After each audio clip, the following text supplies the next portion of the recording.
Hello, नमस्ते सभी को। आज हम बात करते हैं RTE 2009, जिसके अंदर 7 अध्याय 38 धारा अनुसूची 1 है।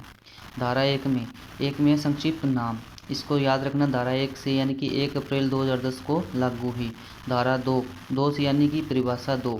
धारा 3 में है 3 शब्द, यानी 3 शब्द से हमें याद रखना है निःशुल्क, यानी निःशुल्क से 6 से 14 वर्ष के बच्चों को निःशुल्क शिक्षा दी जाएगी। धारा 4 यानी 4 को इंग्लिश में क्या कहते हैं 4, यानी 4 एज, यानी आयु के आधार पर प्रवेश। धारा 5 हाथ में उंगलियां होती है 5, यानी 5 उंगलियों में टीसी लेने का अधिकार। धारा 6 स्कूल की दूरी 6, मतलब स्कूल की दूरी कहीं 6। धारा 7 से याद रखना 7वां वेतन याद रखो, यानी कि वेतन का मतलब केंद्र व राज्य में वित्त, यानी कि 60 और 40 है। धारा 8 के ठाठ, यानी सरकार का दायित्व। धारा 9 सरकार के बाद अधिकारी। धारा 10 अधिकार के बाद माता पिता। धारा 11 माता पिता के बाद आंगनवाड़ी, यानी कि 3 से 6 वर्ष तक। धारा 12 का डबल 24 में एक जोड़ा तो 25% आरक्षण।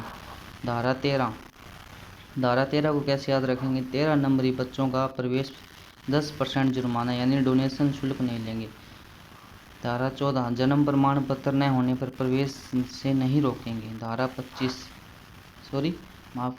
15 30 सितंबर तक एडमिशन की तिथि तय, लेकिन फिर भी वर्ष भर प्रवेश दिया जाएगा। धारा 16 का आधा 8, यानी कि 8वीं तक फेल नहीं करेंगे। धारा 17 बच्चों को दंड नहीं दे सकते, खतरा। धारा 18 बिना मान्यता के विद्यालय नहीं खोला जाएगा। धारा 19 विद्यालय के मापदंड के बारे में बताया गया। धारा 20 अनुसूची में संशोधन केंद्र सरकार को अधिकार है। धारा 21 में बताया गया है SMC के बारे में। धारा 22 में SMC के कार्य को बताया गया है। धारा 23 में शिक्षक की नियुक्ति, यानी कि योग्यता और सेवा के बारे में बताया गया। धारा 24 शिक्षक के कार्य। धारा 25 में शिक्षक और छात्र का अनुपात। धारा 26 में 10% शिक्षक पद से ज़्यादा खाली नहीं होंगी। धारा 27 में जनगणना निर्वाचन और आपात स्थिति के अलावा और कोई काम पर ड्यूटी नहीं दे सकते। धारा 28 ट्यूशन पर रोक, कक्षा 1 से 8 तक बच्चों को नहीं पढ़ा सकते। धारा 29 पाठ्यक्रम में मूल्यांकन अधिकारी।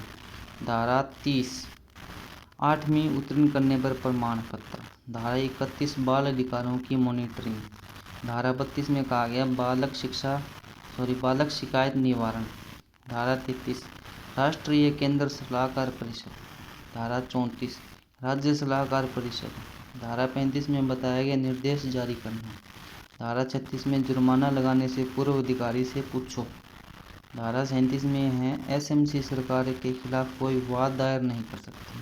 धारा 38 में समय पर नियम बना सकती है। इसके बाद में एक अनुसूची और है, वो उसकी बात करते हैं।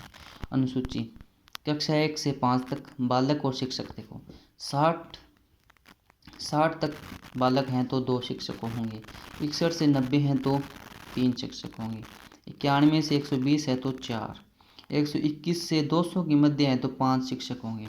अगर 150 बालकों से अधिक है तो 5 प्लस में 1 प्रधानाध्यापक, 200 से अधिक है तो छात्र शिक्षक अनुपात 40:1 से अधिक नहीं होगा। उसके बाद में है कक्षा 6 से 8, प्रत्येक कक्षा के लिए 1 शिक्षक हो, यानी कि भाषा, गणित, विज्ञान, SST। 35 बालकों के लिए कम से कम 1 शिक्षक होगा। कार्य दिवस 1 से 5 कक्षा के लिए 200 कार्य दिवस होगा, 800 शिक्षण घंटे होंगे।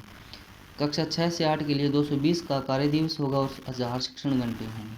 शिक्षण के लिए प्रति सप्ताह कार्य घंटों की न्यूनतम संख्या 45 शिक्षण घंटे की गई है। Thank you.